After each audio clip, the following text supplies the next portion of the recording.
ที่ทานทันใจจาละในเห็นจังท่านผู้ฟังเพิ่นรอทานในตอนนี้จะประกาศมาเขียนจำสำนวนคำตามนาทีจานทองเพชรพ่อกวีที่สำนวนฝากไว้นะบ่ล้อลังเจ้าเด็กมือเสื้อส่วนทอนเทศเพื่องผู้เขียนเรื่องพาที่เนรตอ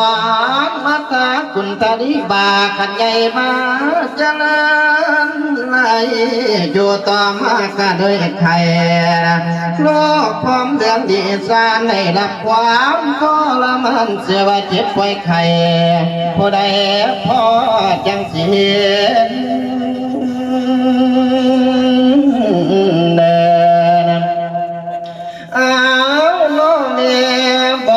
ไผสิเรียกเป็นการเกิดแก่โลเจ็บตายแม่เอ้โอ้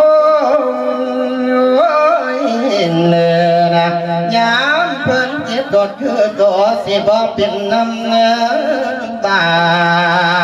นและยามตัวเป็นคือชาวบ้านสิบ่เป็น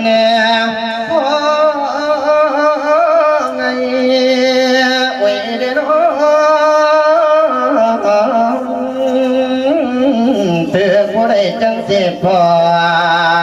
น้ำใจจังพบพันโลกสงสารว่าบุญเพียสอบขอกันพ้นเตีแม่